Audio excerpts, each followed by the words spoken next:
Подводнати насади, скинати фолии и измрзнат расаден материјал се последиците од кои им се плаче на раноградинарите кои се занимаваат со производство на зеленчук под фолии и оранжерии.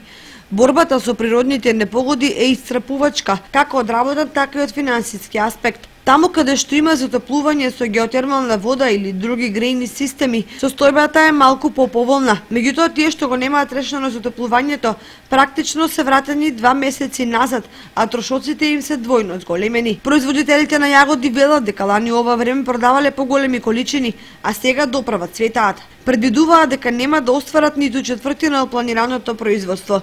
Зелката наместо да оформува поради студот, директно преминува во фаза на цветање. Доматите и пиперот, како се засадени, така стојат. Како што стојат работите, пластеничкото раноградинарско производство оваа година на пазарот ќе се појави заедно со она на отворено.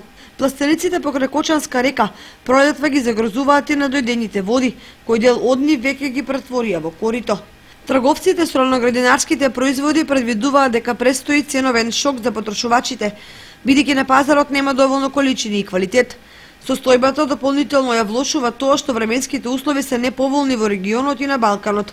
Едно е сигурно, оваа пролет и во текот на целата година зеленчукот ќе се продава по значително повисока цена, а сепак земјоделците ќе одработат со загуба.